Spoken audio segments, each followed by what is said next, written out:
Good morning and welcome. It's me, Flower Child, and it's Friday, and Friday means it's the Tamriel Storyteller.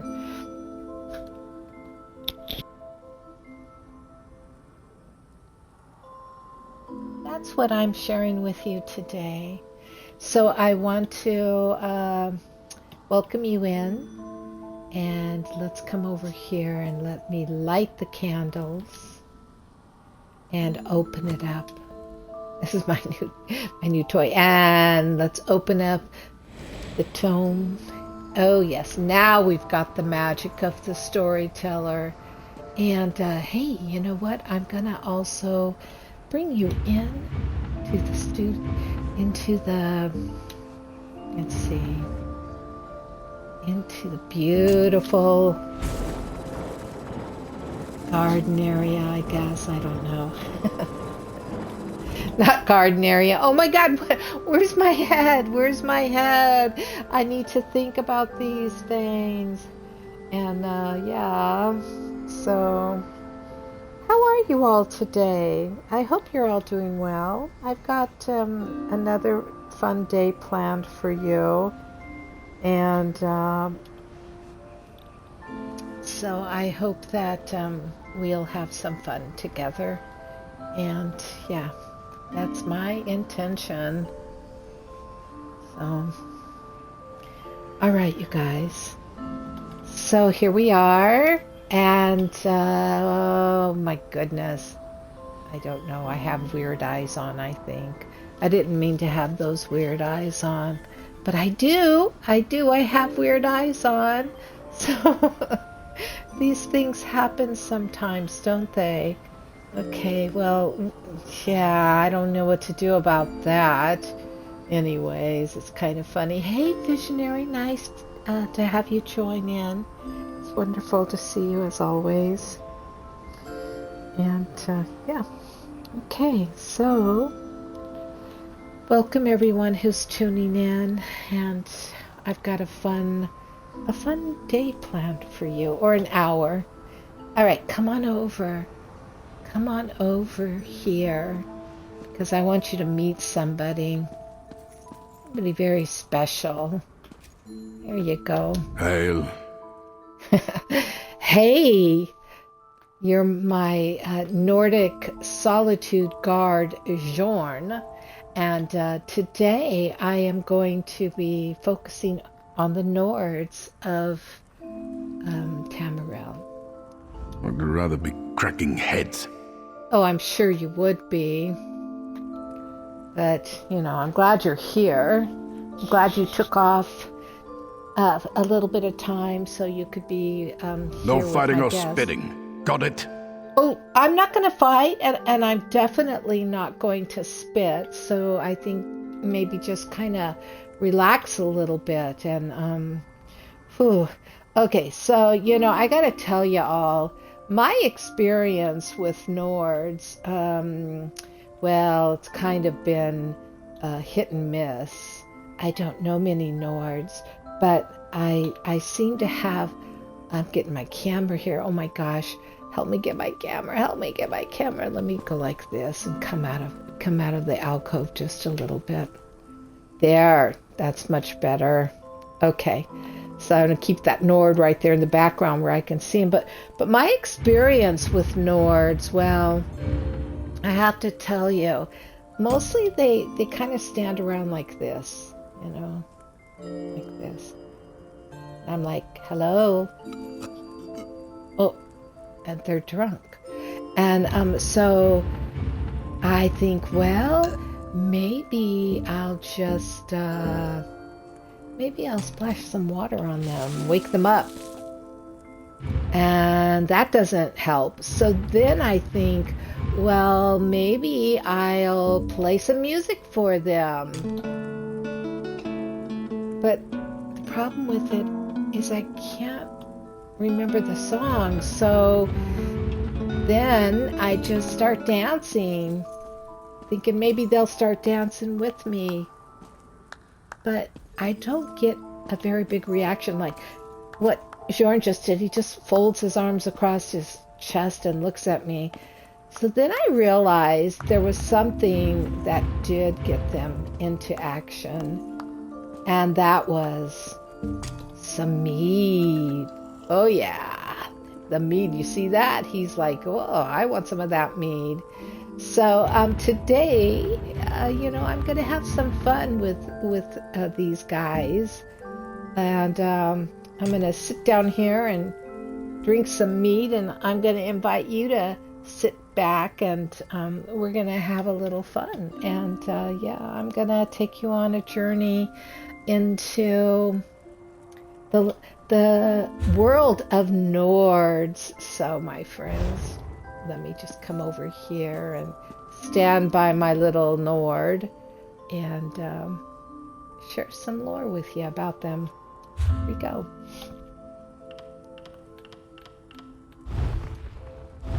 So I'm going into the lore library, and you see that, and I'm going to go up here, and the first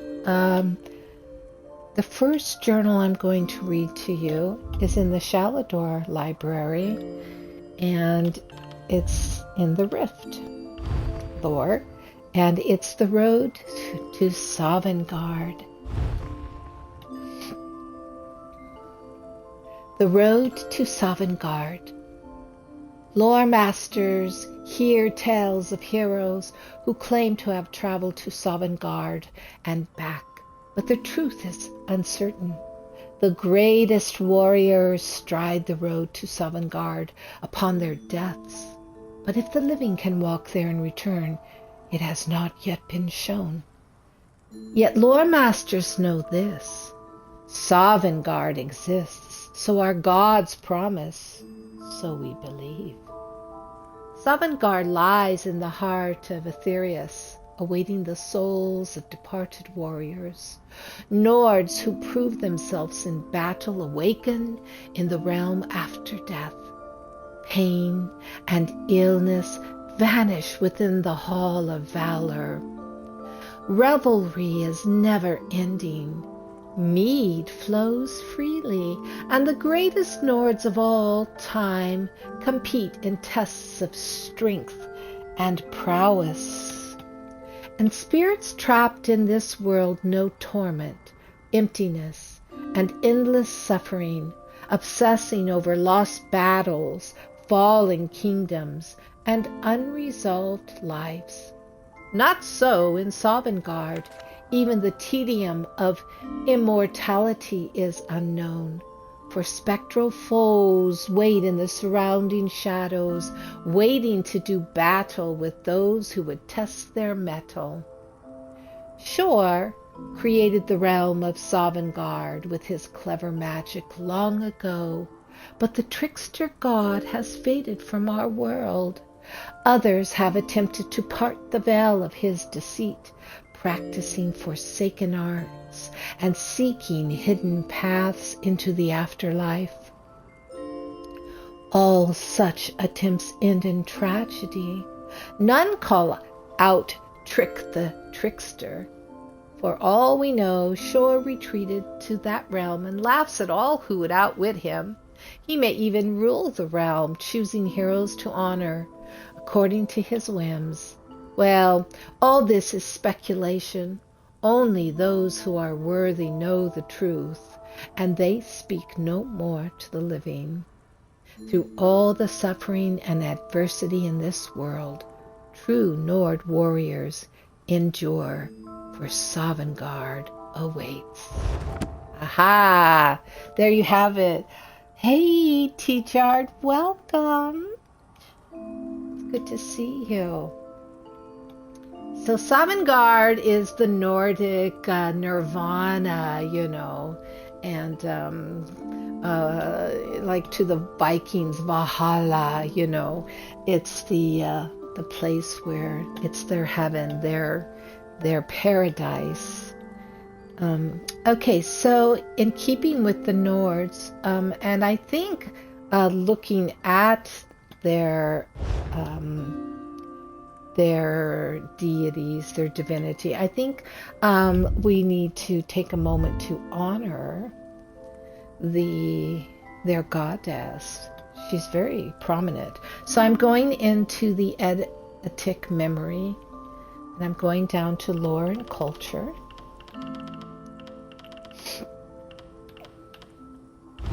And here is Goddess of Storm, Mother of Nords. Goddess of Storm, Mother of Nords, Kine, one of the 8 divines of the Nord pantheon, is considered by some to lead those divines. She is one of the hearth gods watching over the present cycle of the world. Her titles are numerous, revealing much about the character of Kine. Kine is called the kiss at the end, for most Nords agree that Kine leads the dead to Sovangarde.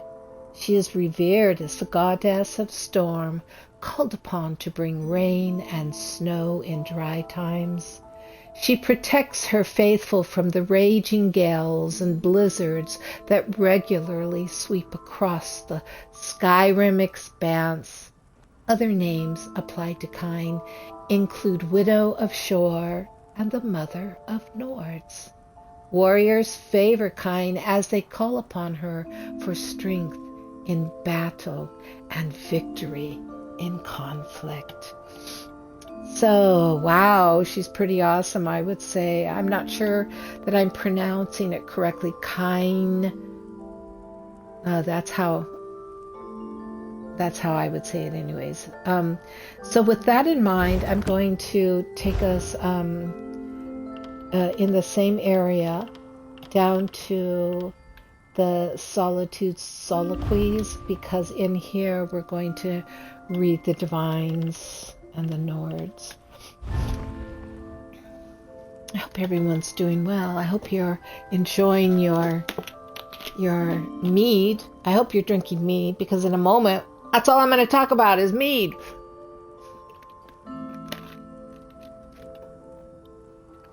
Okay, Divines and the Nords by High Priest Ingert.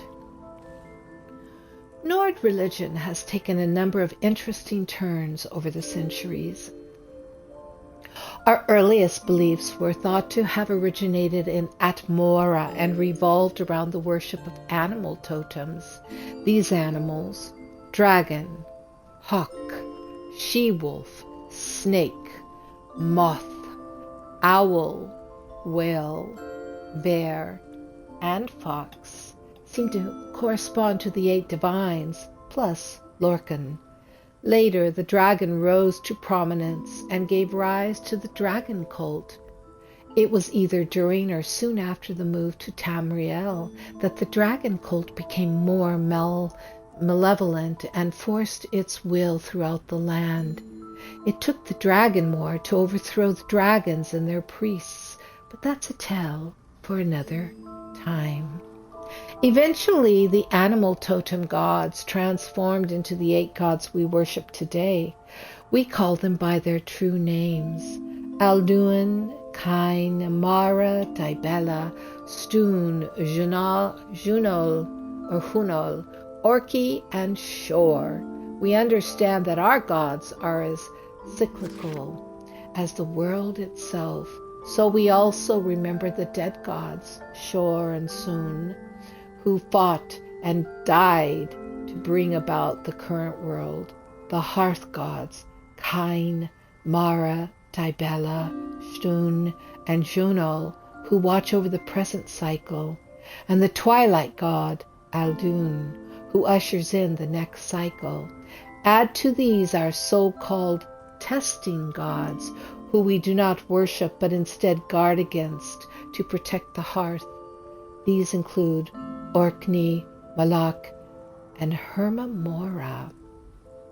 And when the Imperials arrived, they brought with them their southern religion and worked to unify the worship of the 8 divines. That's how we got this wonderful temple of the divines that graces our fair city of solitude. We agree with the general notion that there are 8 gods, more or less, but we view them quite differently and call them by different names. Our temple has adjusted to the needs and desires of the current rulers, time and again, yet we have grown used to some of the more prominent imperial notions and practices, even though we no longer find ourselves beholden to the ruby throne. Probably our biggest difference relates to the head of the pantheon.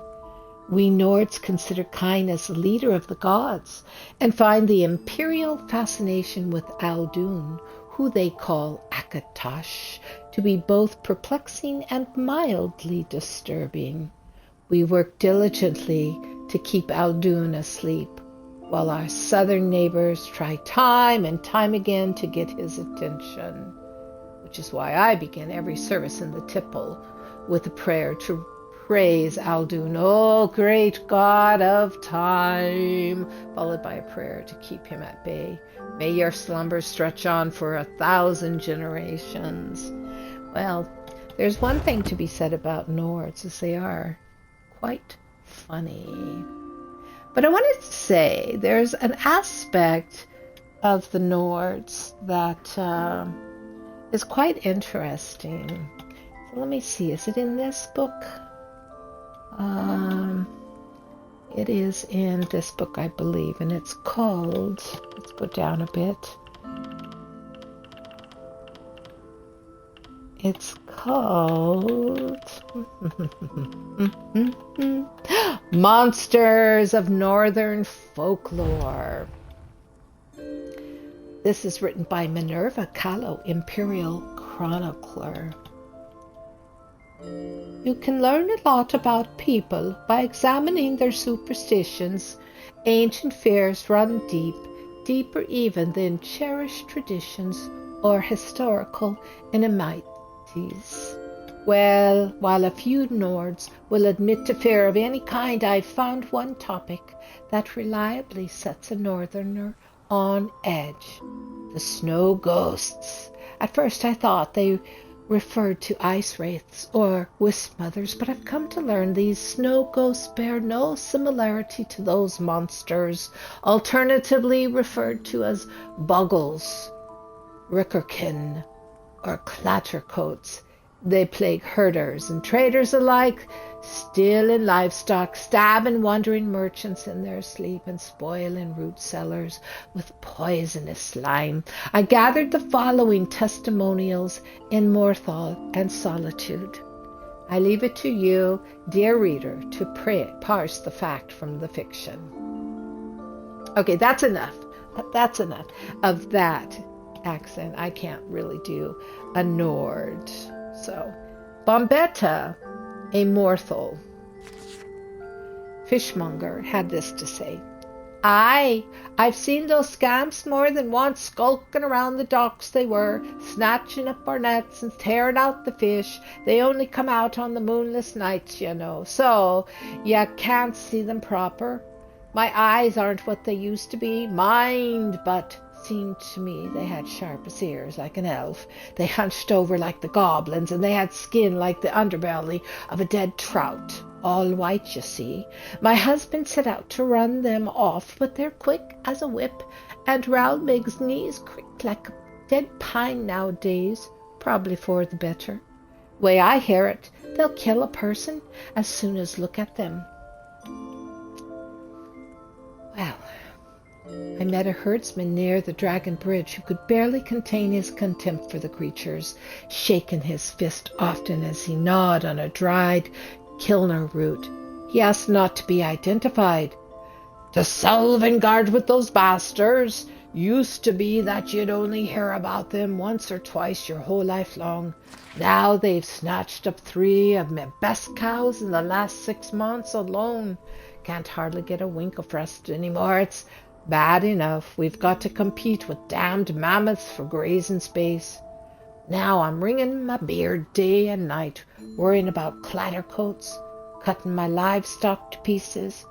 My brother tells me it's just rustlers in black leathers, but I've seen them. No Nord could hunch the way they do. And the clothes they wear, I've never seen the like.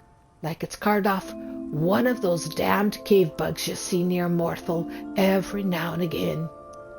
Next time I'm in solitude, I'm going to fetch a good sturdy bow and pierce one of those cow thieves right between the eyes.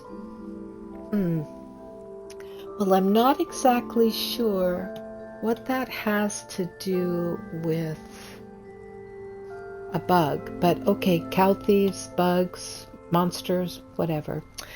Gils Tistar, a surprisingly pleasant dark elf from the Bard's College, dismissed these testimonials as local superstition and nothing more.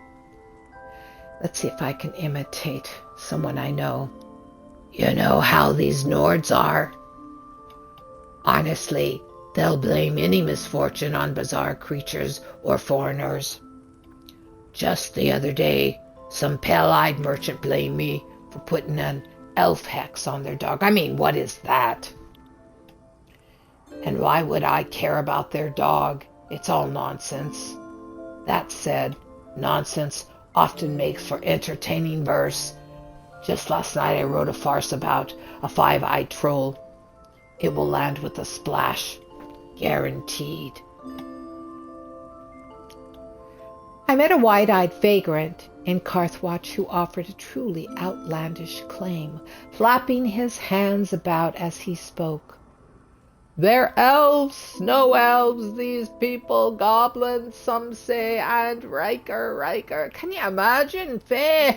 I've seen these things, missy. Got a real good look. They're paler than the palest Nord, with pointy ears and noses like a bat. You say elves don't have noses like bats, but you'd be wrong, missy. Dead wrong. Oh, Sigramor cut their noses off so you could tell them apart from the other elves and drove them underground like the worms they are. Now they're all hunched and squinty from living in caves and never seeing the sun.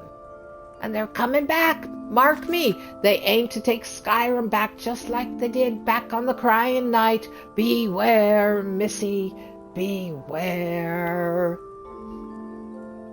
Well, real or imagined, these creatures grant us a fascinating glimpse into Nordic folklore and serve as a perfect example of how ancient ghost stories still plague the Northerners today.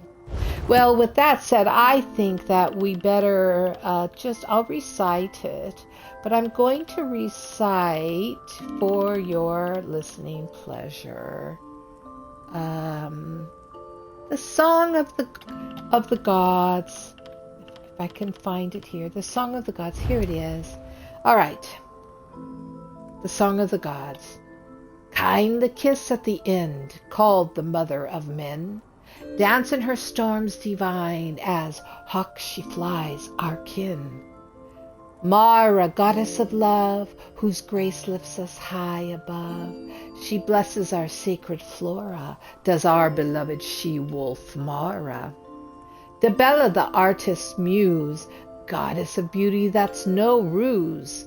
As silver moth there is no flaw, we see only the fair Dibella. Stoon, well god of ransom, war captives seek his calm. With shield and horn his boon, stands with us, does fair Stoon. You know, sage god of ruins, flies free beneath the glistening moons, as night owl who's so droll, soars with us the wise Juno. Orky tests all mortals, he likes to start all quarrels. A snake no one can flee, none may fool wary Orky. Aldun, the dread world eater, does much that we might fear. Known as the first dragon, none dare worship Aldun. Well, interesting, isn't it? So, I have I'm going to have a seat here with, I wonder if he has anything he wants to say to us. I'd rather be cracking heads. Of course you would. Okay.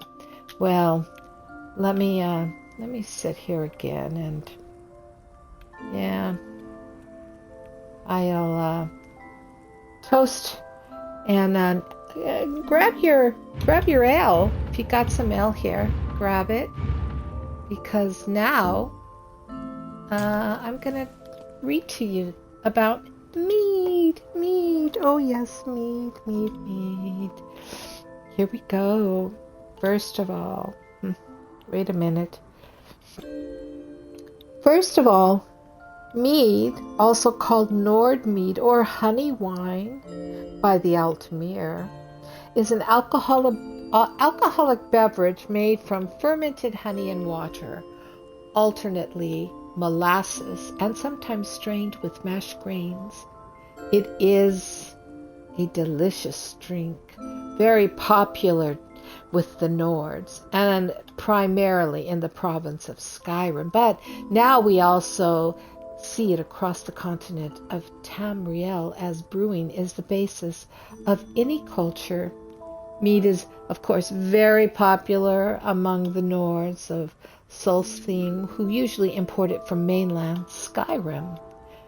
Meaderies across the provinces have their own ingredients and recipes, mixing in their own spices and fruits like juniper berries. Now, a drinking song, I can't remember if I said it to you last week, so I'm going to say it again. Mead, wonderfully wet, sinfully sweet. Heft your mead horns and hold your mugs high. We want to keep drinking until we do die. Mead. It's what a body needs. It makes us strong and wise and brave. There's nothing better. It's what we crave. Mead. I drink it morning, noon, and eve. I like it spiced and sweet and powerful. I'll soon be drunk, and that's quite probable. Mead. Now that is a traditional drinking song of the Nords. Now, I just wanted to look a moment at mead in Nordic culture. From the words of the Nordic hunters of Tursk, mead is considered the nectar of Shor, the god Shor, and is the finest drink ever to grace Nordic lips. Mead is a significant part of Nordic culture. It is heavily shared in any tavern across the province. Drinking is a Nordic stereotype. Because of their common interest in the beverage, Nords formed communities around mead halls, which in turn led to the formation of large settlements like Whiterun. Even in the Nordic afterlife of Sovangarde, the souls of the dead join their ancestors in the Hall of Valor, a great mead hall where the drink flows freely like a waterfall. Surprisingly enough, mead is the reason that pockets exist on men's clothing. Nords used hip flasks to hold portable mead, but because they were very exposed to pickpockets, interior pockets were created. And there is a period in Nordic history known as the Neo-Medic era. Information regarding this time period is unknown, however. I think it's probably because they were probably drunk most of the time. Well, to the people of Skyrim, drinking is a subculture that favors an enduring spirit. And the amount of mead a Nord can drink is considered no different than their greatest game or feat. But drinking too much can lead to embarrassing results. When one is offered mead, there are times it is considered a challenge or a test. But it may also be seen as a sign of respect, to make amends or to express no hard feelings. Hell, these offerings do not have to happen in a mead hall or town, where everybody knows your name. It is possible to wander Skyrim's boundless wilderness, and now Tamriel's boundless wilderness, and come across revelers who are willing to share their celebration. And in these revelries they speak about their glorious feats of Nordic honor, but when they are not boasting of their achievements, they are singing and reveling to the tales curated by a Nordic bard also known as Skald. Riften is the burgeoning capital of mead making in Skyrim and in Tamriel, home to its famous blackberry mead and the meaderies owned by the Blackbriar family in the Fourth Era. The Blackbriar meaderies were bitter rivals with the Honningbrew meadery of Whiterun, a sentiment passed on to its connoisseurs. Oh my God, that's a kind of a faux pas, but yeah, consumers. The rivalry reached the point where the Blackbriar clan enlisted the Thieves Guild to sabotage the Honningbrew meadery with pest poison. Riften's signature mead is used when making their iconic Riftwash cheese. The cheese is washed in the blackberry mead several times and later shrouded in wax dyed with the blackberry must from the meaderies. Wait, let me reread that sentence. Boy, mead is going to my head just by reading about it. I'm not even really drinking it. Okay, let me see. The cheese is washed in the blackberry mead several times and later shrouded in wax dyed by the blackberry that comes from the meaderies, which results in a cheese with a glossy, violent black exterior. A misconception holds that the cheese attains its black color from the muddy and sodden waters of Lake Honridge. Interesting. All right, so for those of you seeking mead halls here in Tamriel, let me tell you, there's Cragwallow. And Cragwallow is on the continent of Tamriel. It's in the province of Skyrim, and the region is Eastmarch, Icewind Peaks. So go there and find the mead hall, and you're in a very, very famous mead hall. The other location that you might want to run to is the Hall of Valor. And the Hall of Valor, unfortunately, is very secret and only known among the Nords. So perhaps find a good Nord and, give them lots and lots of mead, and then see if you can get where the Lord is, the Hall of Valor is. The other one is Jorvaskr, and it, of course, is Tamriel here with us in the province of Skyrim, and it is the hold of Whiterun, yes, and it is very well known.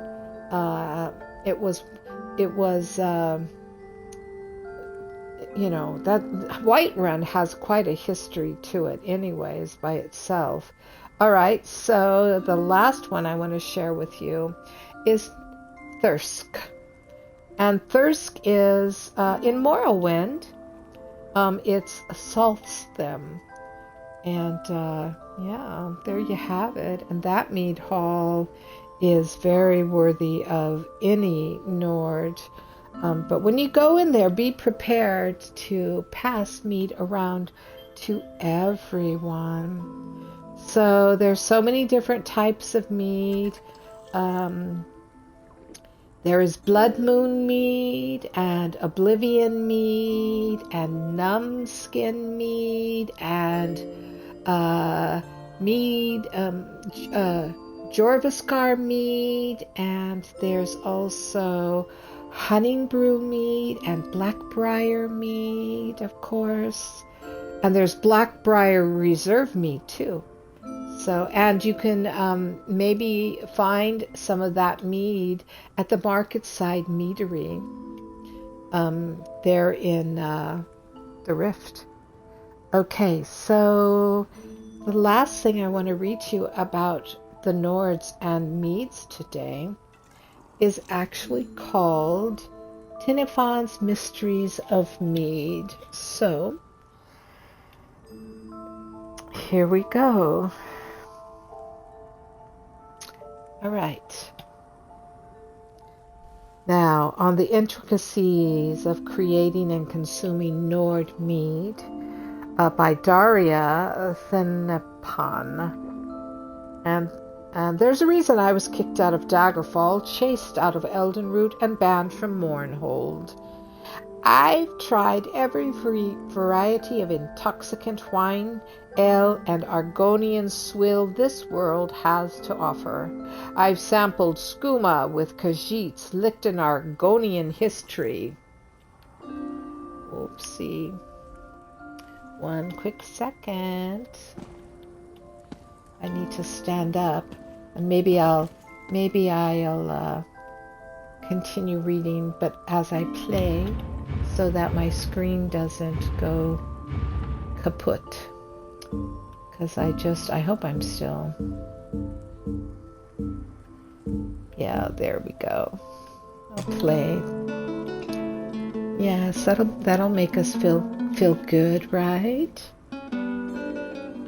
There we go.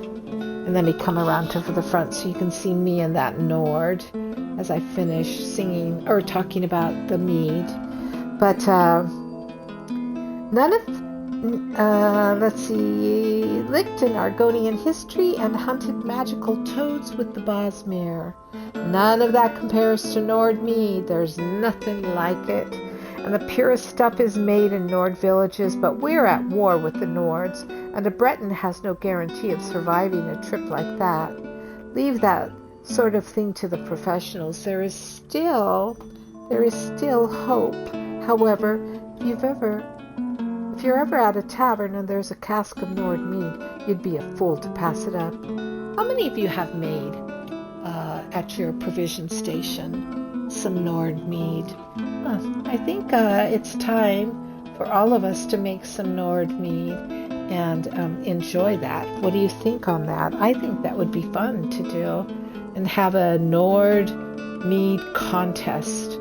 That'd be really fun, maybe, I'm thinking. All right, here we go. Every mead is made by fermenting honey and water, though a few recipes call for molasses. Sometimes you add grain mash and strain it, but that isn't necessary. Some of the high elves call it honey wine, but mead needs more than good honey. Every meadery has its own recipes, and after you drink enough mead, you'll learn the names of the brewmasters who create them. A drunk Nord will gladly punch another in the face over the honor of a good brewmaster. Then again, a drunk Nord will punch anyone for just about anything. And every brewmaster has a distinct blend of spices, fruit, and sometimes hops, which makes a mead bitter, which makes some Nords bitter too. I've even heard tales of mead mixed with the blood of heroes, allegedly granting them the words of a poet or skald. I'd like a mead named after me, but I'm not going to bleed for it. An Aldmere once told me that brewing is the basis of all culture. It's why our ancestors started farming and forming cities. It's what we do when we've got too much wheat and barley and hops and we're sick of farming. The culture of drinking seems to be what keeps Nords together. Nords must be really sick of farming because they brew and drink prodigious amounts of mead. And whenever a cask of really good mead is opened, Nords gather round because they know that cask won't last long. But if you don't know how to behave in the Nord drinking culture, you'll end up broken, hungover, and helpless. And I found that out the hard way. Nords love to drink, but more than that, Nords respect those who can endure adversity. I know that sounds flowery for explaining why two drunk Nords would have a hit me hard in the face contest, but really that's why their culture celebrates getting drunk. A Nord can gain respect by consuming more mead than anyone else, just as he's respected for surviving a blizzard or killing a bear with a sharp stick. Nord honor is something they talk about endlessly when they're drunk, and even more when they're sober. So the first thing you learn about Nords is if you want their respect, never turn down a drink. It's a test. If you can't handle that next drink, leave. Otherwise, You'll wake up somewhere they find hilarious, but you won't be laughing. Nords also love their skalds. Songs and stories go over well with a drunk audience once they've had enough of brawling, boasting, and throwing axes at each other. Their songs are all about how they're better than anyone else at everything.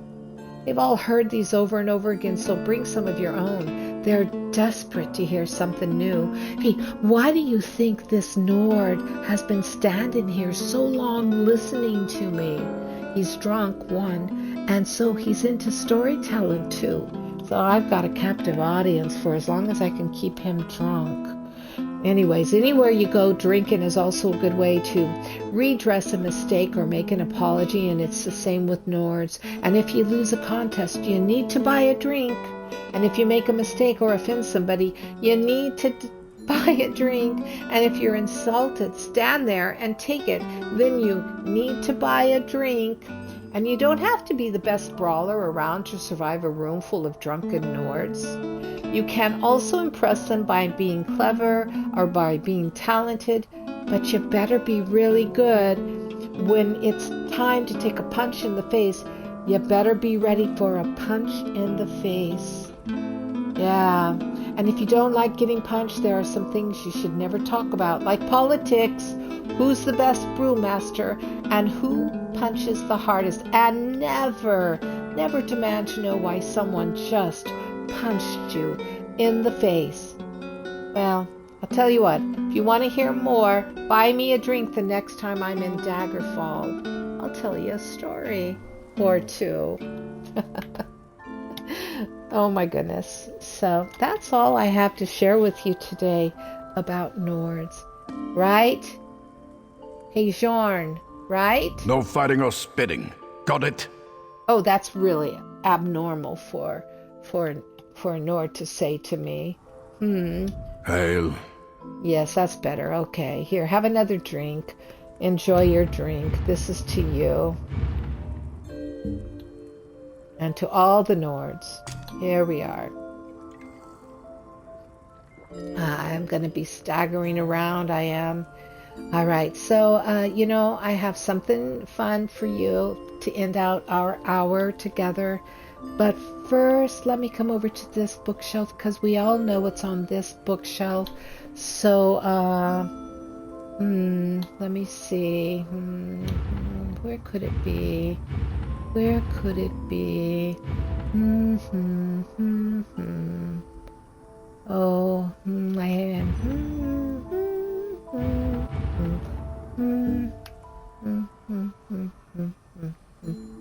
No, I don't know where it's at.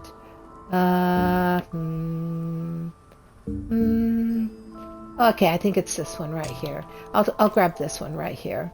Yeah, this is the book. This is what I'm looking for. Oh, God dang it. Every time I read about food, this damn book just tries to eat me up. Oh my God! Damn book.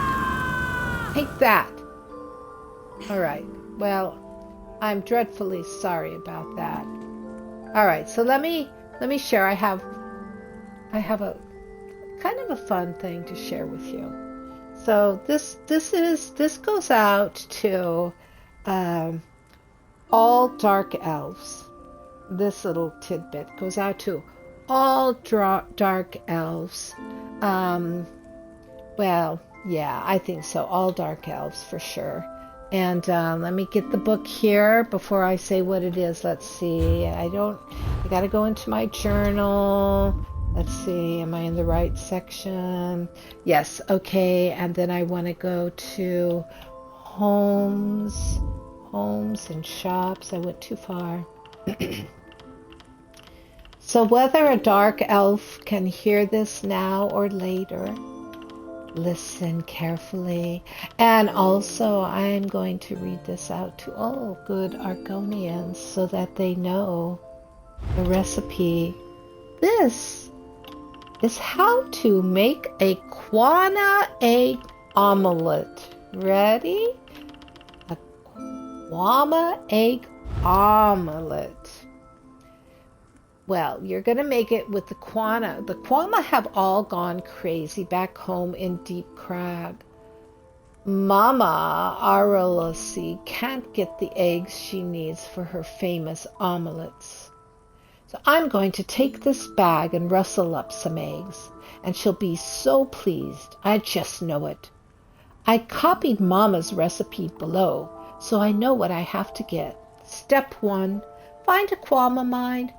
Check. Step 2, procure a Kwama egg. Check. Step 3, get out of the mine alive. Check. Step 4, crack egg into a large bowl. Check. Step 5, whisk until the white and yolk combine. Check. Step 6, add spices to taste. Check. And step 7, bake and serve. Check, check. There you go. That's how you make a Kwama egg omelet. And now I'm going to tell you how to make a Kwama egg quiche.